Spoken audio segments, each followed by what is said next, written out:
Hey guys, welcome to the channel. In this video, we're going to be discussing jobs to be done framework for product management. The JTBD or the jobs to be done framework is effectively an attempt of a customer or an end user to solve a core problem or achieve a job.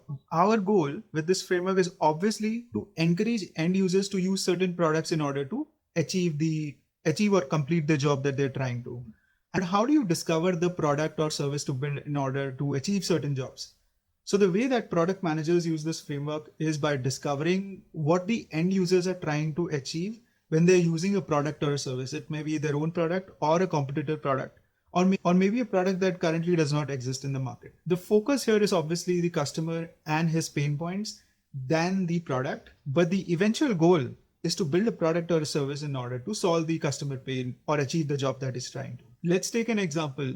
If a customer says that they want a toothbrush, on the surface level, they want a toothbrush. If you divide that into functional and emotional aspect, which is the anatomy of this framework itself, the functional aspect is to get a toothbrush, while the emotional aspect is to have cleaner teeth. Now, if you dig deeper on the emotional aspect, there are two dimensions that a user is trying to achieve, right? So one is personal dimension, where they want to look great in pictures. And then there is a social dimension, where they want other people to think that they look great in the picture. So the effective job that a customer is trying to achieve, or the effective pain that a customer is trying to solve, is to look great. And the toothbrush is something that enables them to get there, is one of the ways for them to achieve that. Like every other framework, there are certain pros and cons about this framework. Let's talk about pros first. So number one, building on real customer needs. Because you're so closely interacting with you're able to get feedback and understanding in real time and build product that may be suited to solve the need. It also lowers the room for experimentation and build products that may see faster and early adoption of the product or a service. Number two, constant customer interaction.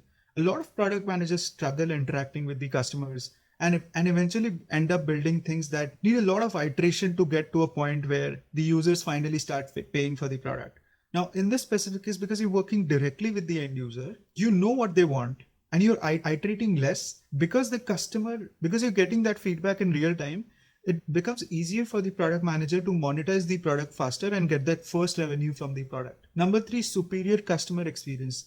Because from both the above points, because you're speaking so closely with the customers and the customers are ready to pay for the product, this effectively means that you're providing a great customer experience with the product. Now let's talk about the cons of the job to be done framework. Number one, it requires you to convert those needs and wants to jobs. What I mean by this is that some needs may not be able to translate into the feature or a product, or maybe not relevant from your company perspective. So you may not be able to convert all of the needs that you discover into the jobs, which may, and the whole activity of kind of speaking to customers may turn out to be not as fruitful. So that's the first con. Second, it can become hard to expand into other use cases given that you focus so much on this one user base. You see a lot of companies launching sister product lines where they go from food delivery to grocery delivery to use case delivery, etc. So if you build a product for that one customer, it'll become very hard for you to pivot into some other use case. So the goal of a product manager is build use cases that may be suited for this one user group, but can be generic for the other user groups when they're trying to use the product as well. So these are all the things that I wanted to discuss for the jobs to be done framework. If you have any questions, feel free to drop those in the comments. But if you like this video, consider sharing this across with a friend, subscribe to the channel, drop a like on this video, and I'll see you in the next one. Thanks so much.